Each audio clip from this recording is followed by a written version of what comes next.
Fala, minha galera do Se Joga, tudo bem com você? Eu sou o professor Flaviano Lima e tô aqui para a gente ir direto ao ponto no direito previdenciário. A ideia é que a gente vá ponto a ponto do edital. Em cada um deles a gente vai fazer um rápido resumo teórico e vai trazer questões para tirar suas dúvidas, para fazer você se sentir mais seguro e para que você tenha um excelente desempenho na sua prova. Esse é o nosso objetivo. E eu já vou começar hoje falando sobre um tema muito importante, o item 5.3 lá do nosso programa de Direito Previdenciário de Seguridade Social, salário de contribuição. Item bastante cobrado nas provas e justamente por isso eu escolhi começar por ele. Se você gosta de estudar pela lei seca, vamos lá, artigo 214 do Decreto 3.048. Todo o tema do salário de contribuição está lá no artigo 214 do Decreto 3.048.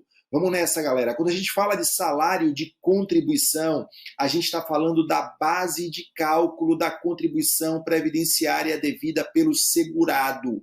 Olha só, se você pega, por exemplo, um contra-cheque de um trabalhador qualquer, de um empregado, por exemplo, ora, eu trouxe aqui esse exemplo, o contra-cheque no mês de agosto de 2022.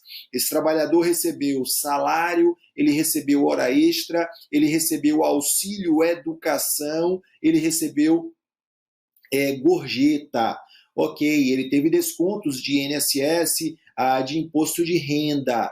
Ok, quando a gente trata do tema salário de contribuição, o que é que a gente quer saber? Dentre aquelas parcelas recebidas pelo trabalhador, quais delas integram a base de cálculo da contribuição previdenciária? É isso que a gente quer saber. Quais são as parcelas que integram a base de cálculo da contribuição previdenciária?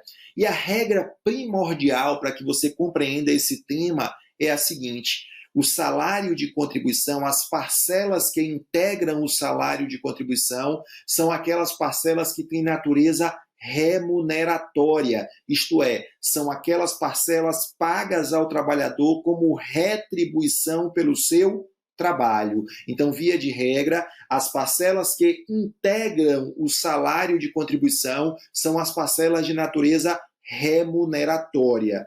Em oposição, as parcelas de natureza indenizatória, elas não integram o salário de contribuição. Isso porque essas parcelas de natureza indenizatória, elas não representam um ganho, elas não significam um acréscimo patrimonial para o trabalhador. Elas são fruto de quê? Do ressarcimento de alguma despesa que o trabalhador precisou fazer para desenvolver suas atividades, ou elas são pagas em função da quebra de alguma expectativa contratual. O trabalhador recebe, muitas vezes, parcelas de natureza indenizatória em função dessas quebras de expectativa ou quebras de direitos contratualmente estabelecidos. Ok, meus amigos? Então, parcelas de natureza remuneratória integram o salário de contribuição. Parcelas de natureza indenizatória não integram o salário de contribuição. Tem uma outra forma da gente enxergar isso, muitas pessoas se referem da seguinte forma: aquelas parcelas que são pagas pelo trabalho, como contraprestação pelo trabalho, elas integram o salário de contribuição. Já aquelas parcelas que são pagas para o trabalho, que são valores entregues ao trabalhador para que ele possa desenvolver as suas atividades, essas parcelas não integram o salário de contribuição. Resumindo, integram o salário de contribuição as parcelas de natureza remuneratória, que são aquelas pagas pelo trabalho. Não integram o salário de contribuição aquelas parcelas de natureza indenizatória, são parcelas pagas para o trabalho. Perfeito? Dito isso, vamos avançar, vamos começar a resolver questão. Trouxe aqui a ideia geral do tema, mas é óbvio, temos aí muitos detalhes. Começo, olha lá, uma questãozinha do CESP, tendo em vista que grande parte do custeio do RGPS decorre de contribuições de empresas e trabalhadores, calculadas em razão da remuneração ou do salário de contribuição, assinale a opção Correta.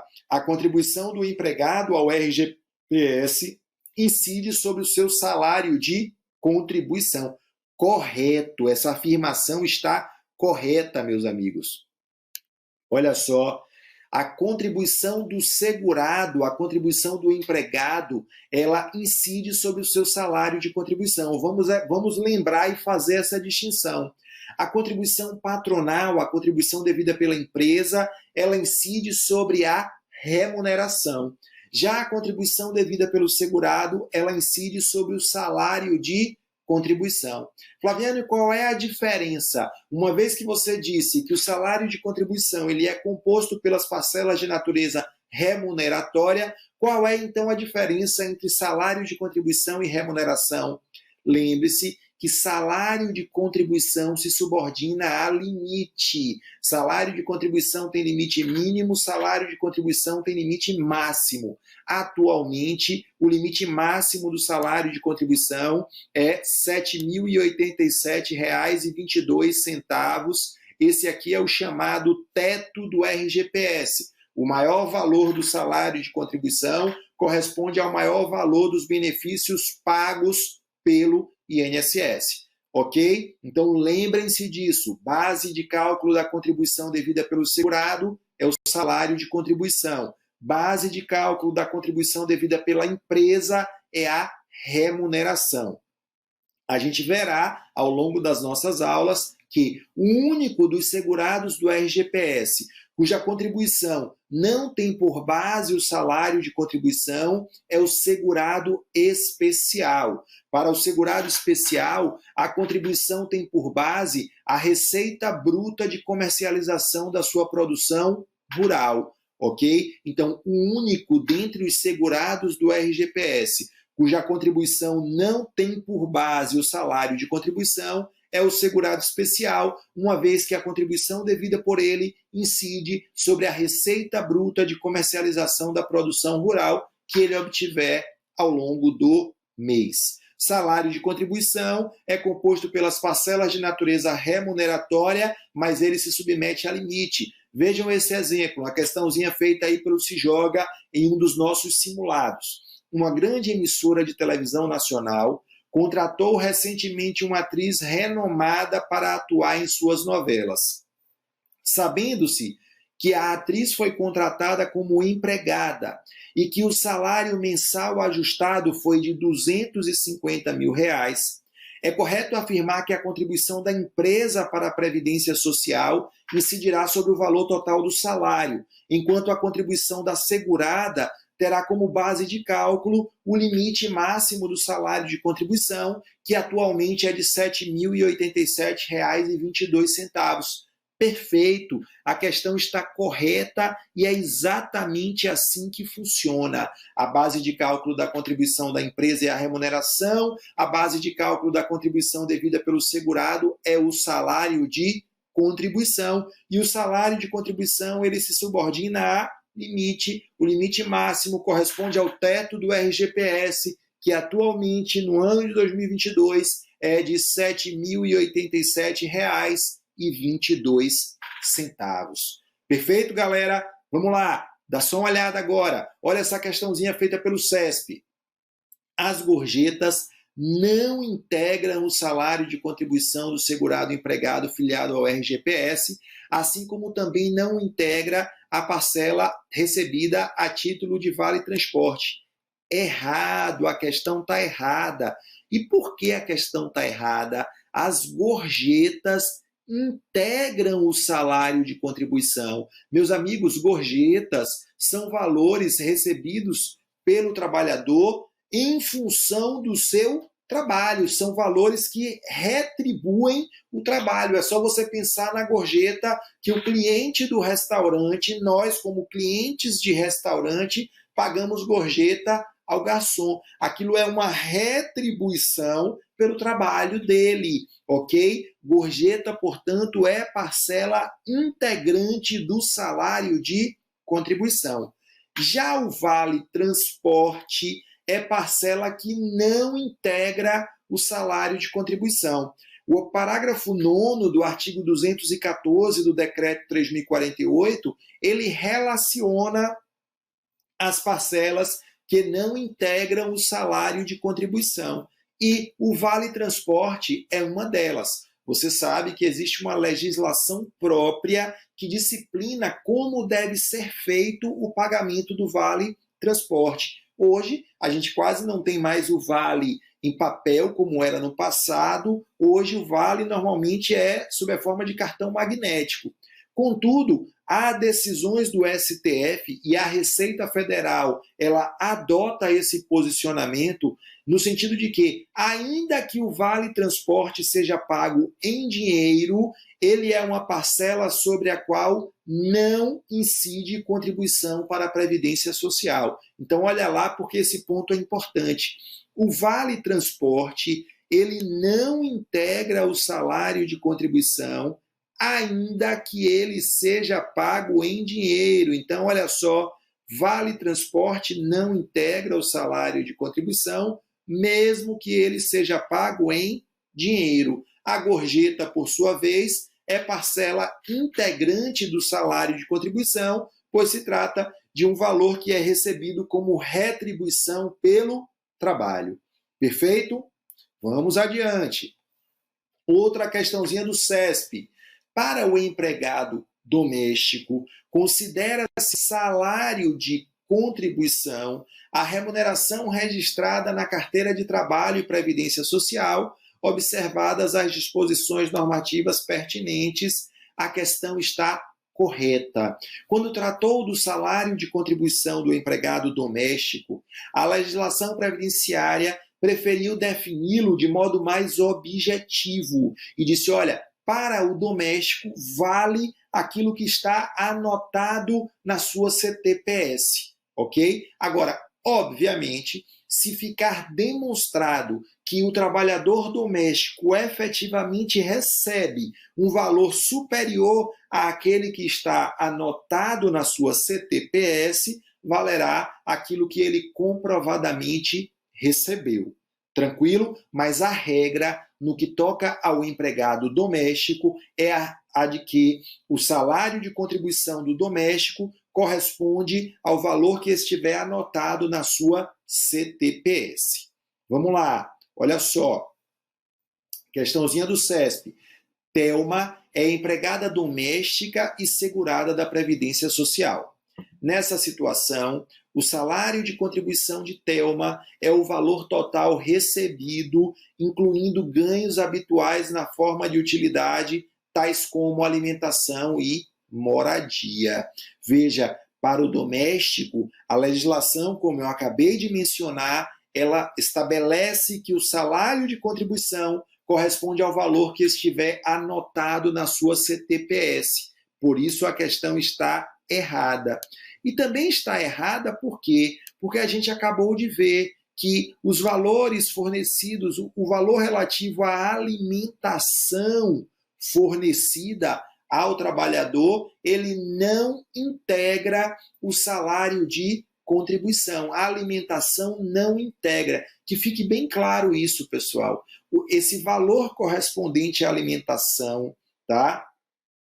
Quando ele é oferecido, quando é oferecida a alimentação in natura, a alimentação in natura pode ser feita no refeitório próprio da empresa, a empresa pode oferecer diretamente ali a marmita ou a quentinha ao trabalhador, a empresa pode oferecer a ele um vale alimentação ou um vale refeição. A alimentação in natura, a alimentação oferecida sob a forma de tickets, ela não integra o salário de contribuição. Então, a questão está errada por duas razões. Primeiro, porque, no caso da empregada doméstica, a legislação fixa o salário de contribuição como sendo aquele valor que está anotado na CTPS. Além disso, a alimentação não incide sobre os valores oferecidos ao trabalhador a título de alimentação,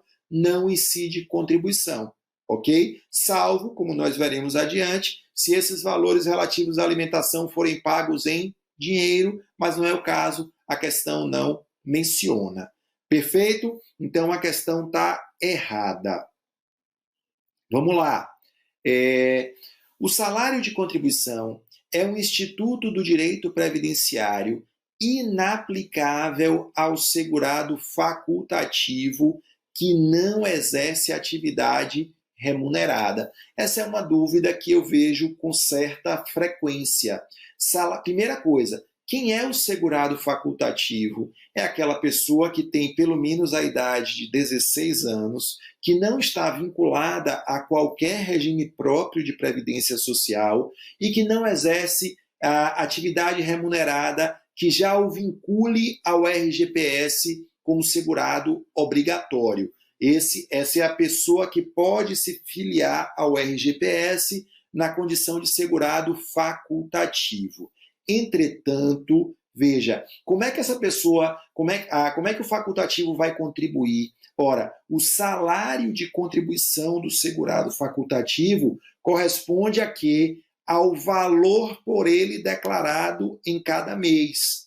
E ele pode declarar qualquer valor, sendo que, olha quais são os limites. O limite mínimo é um salário mínimo e o limite máximo R$ 7.087,22, que é o limite máximo do salário de contribuição para qualquer segurado. Veja, o segurado facultativo ele pode declarar qualquer valor dentro desse intervalo e ele, para calcular a sua contribuição, vai aplicar sobre o valor declarado a alíquota de 20%. E veja, eu posso, como segurado facultativo, o segurado facultativo ele pode declarar em um mês, digamos, ele se inscreve em junho, ele se filia à Previdência em junho de 2022. Aí, em junho, ele utiliza como salário de contribuição o valor de R$ 2.000. 20% sobre 2.000 vai pagar uma contribuição de R$ 400. Quando chega no mês de julho, ele utiliza como base o valor de R$ 3.000. Vai pagar 20% disso, vai pagar R$ 600. Quando chegou em agosto, ele estava com pouco dinheiro, ele disse, não, eu vou pagar sobre um salário mínimo. Vai pagar o quê? 20% sobre os 1.212. Então, ele pode declarar qualquer valor e esse valor ele não precisa ser linear, ele pode variar mês a mês, desde que, reforço, observe o intervalo. Não pode ser inferior ao salário mínimo, não pode ser superior ao limite máximo do salário de contribuição. Perfeito? Essa é a regra geral no que toca à contribuição devida pelo segurado facultativo. Mas nós sabemos que o segurado facultativo ele pode optar pelo chamado Sistema Especial de Inclusão Previdenciária, que é aquele que está previsto lá no parágrafo 12 do artigo 201 da Constituição. Quem opta pelo sistema, segundo o parágrafo 12, tem alíquotas diferenciadas e vai ter acesso a benefícios de um salário mínimo. No passado, antes da reforma da Previdência Social, que foi no ano de 2019, reforma promulgada pela Emenda Constitucional 103, para optar pelo Sistema Especial de Inclusão Previdenciária, a pessoa tinha que abrir mão da aposentadoria por tempo de contribuição. Porém, como a gente sabe, essa aposentadoria por tempo de contribuição foi extinta lá pela reforma da Previdência. No lugar dela veio a aposentadoria programada, que é uma aposentadoria que ela tem requisitos ali tanto de idade quanto de tempo de contribuição. Então, hoje, para optar pelo Sistema Especial de Inclusão Previdenciária, a pessoa não precisa mais abrir mão do direito à aposentadoria por tempo de contribuição, dado que essa aposentadoria foi extinta. Quem opta hoje pelo Sistema Especial de Inclusão Previdenciária vai ter alíquotas diferenciadas. No caso, o segurado facultativo pode optar? Pode. Se ele opta pelo Sistema Especial de Inclusão Previdenciária, ele vai pagar contribuições mensais com base em um salário mínimo. Ora, ele pode pagar 11% sobre esse salário mínimo, e aí veja, dentro desse sistema especial, a base de cálculo dele vai ser sempre de um salário mínimo e, claro, no momento em que ele precisar de um benefício, o benefício terá o valor de um salário mínimo. Ou o segurado facultativo, se ele for uma pessoa sem renda própria, que se dedique ao trabalho doméstico no âmbito da própria residência, sendo vinculado a uma família de baixa renda, então, meus amigos, ele vai pagar uma alíquota de 5%. Ele é segurado facultativo, porém, se ele preenche esses requisitos, ou seja, se ele é uma pessoa que se dedica ao trabalho doméstico no âmbito da sua própria residência, pessoa que não tem renda própria, a gente está falando de quê? Da dona de casa, do dono de casa, daquela pessoa que trabalha ali nas atividades domésticas da sua própria residência, desde que seja vinculado a uma família de baixa renda, esse segurado facultativo vai poder recolher 5% sobre o salário mínimo a cada mês, tá? É importante lembrar que, para esse fim, a gente vai considerar como baixa renda aquela família cuja renda mensal seja de até 2 salários mínimos, e é preciso que a família também esteja inscrita no CAD único, ok? Essa é a possibilidade que tem o segurado facultativo de recolher as suas contribuições dentro do chamado Sistema Especial de Inclusão Previdenciária. Indo adiante, olha lá, questão aí do último concurso lá do INSS 2016. No próximo item, é apresentada uma situação hipotética acerca de salário de contribuição, seguida de uma assertiva a ser julgada. Gustavo inscreveu-se na Previdência Social na condição de segurado facultativo. Nessa situação, o salário de contribuição de Gustavo deverá variar entre um salário mínimo e o teto máximo fixado em portaria interministerial, certinho. Esse teto máximo é o teto do RGPS, é esse valor que atualmente está em R$ 7.087. Vamos lá, uma questãozinha do CESP no concurso de advogado da CEF, uma questão que foi adaptada. Se uma empregada doméstica que recebe 1.212 de remuneração mensal faltar ao seu trabalho injustificadamente por 4 dias durante determinado mês, apesar de o empregador poder descontar os valores referentes às faltas injustificadas de sua remuneração, o valor do salário de contribuição dessa empregada permanecerá inalterado. Veja, a questão está errada.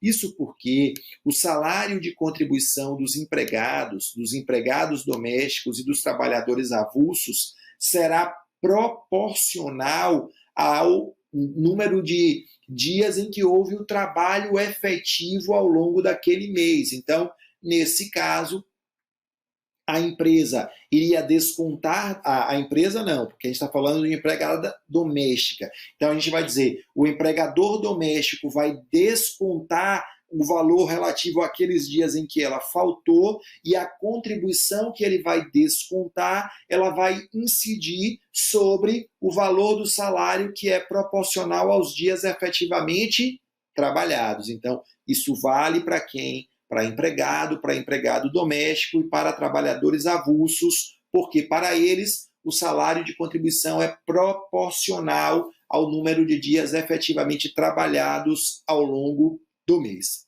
Contudo, é importante lembrar que, a partir da reforma da Previdência Social,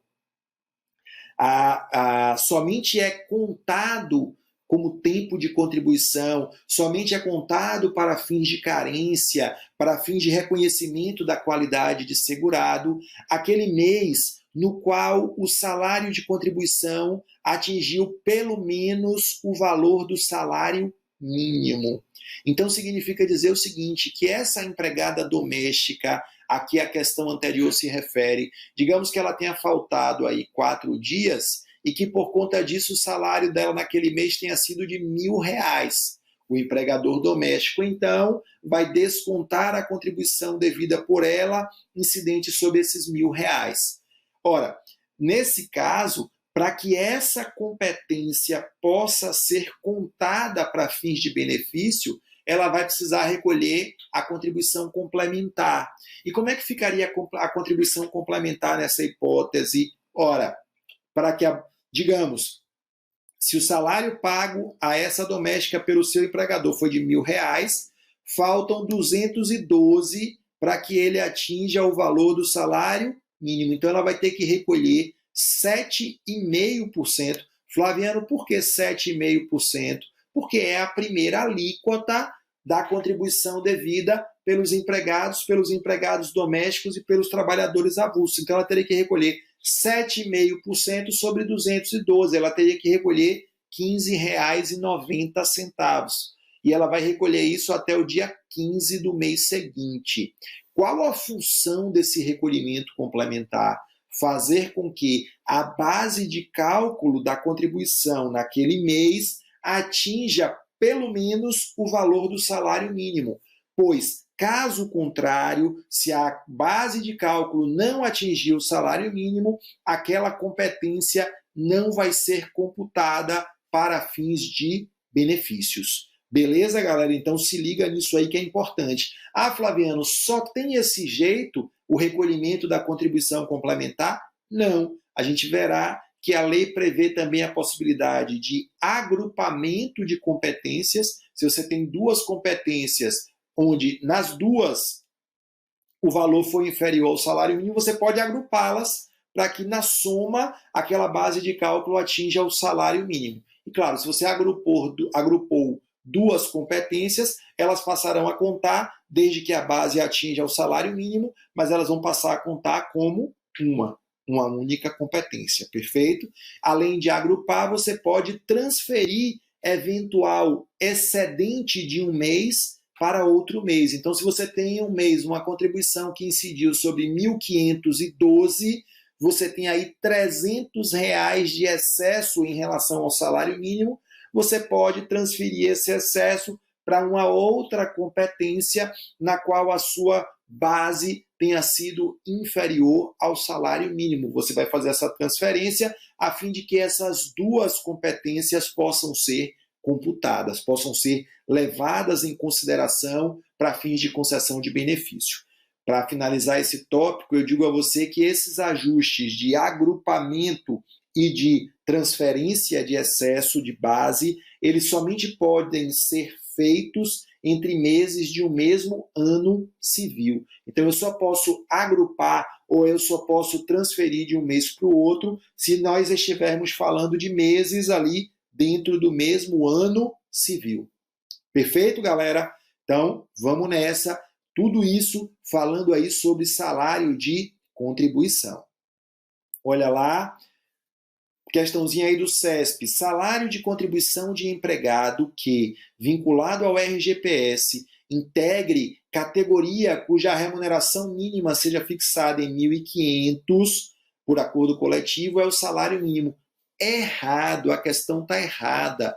No caso dos empregados, no caso dos empregados domésticos e no caso dos trabalhadores avulsos, o piso, o limite mínimo do salário de contribuição, corresponde ao piso salarial legal ou normativo. Apenas se não houver piso é que o limite será considerado como sendo o salário mínimo. Assim, se o trabalhador pertence a uma categoria cuja remuneração mínima fixada em acordo coletivo foi de 1.500, esse será digamos assim, o limite mínimo do seu salário de contribuição. Ele não poderá contribuir sobre uma base de cálculo inferior a esse piso salarial. Perfeito? Então, se liga nisso aí. Olha só, Carlos advogava para diversas empresas na Justiça do Trabalho, sem manter vínculo de emprego. Carlos era, portanto, um segurado contribuinte individual. Ele auferia valores fixos mensais de cada uma dessas empresas. Nessa situação, o salário de contribuição de Carlos corresponde à soma de todas as remunerações percebidas, independentemente de qualquer limite. Errado. Como a gente viu, salário de contribuição se submete a limite atualmente R$ 7.087,22. O limite se aplica para a contribuição devida por todos os segurados, ok? Todas as categorias de segurado, a base de cálculo máxima para a contribuição mensal corresponde a R$ 7.087,22. Beleza, galera? Olha lá, meia horinha, tempo do bloco esgotado. Paro aqui. Próximo bloco a gente continua falando sobre salário de contribuição, porque aqui assim a gente vai direto ao ponto.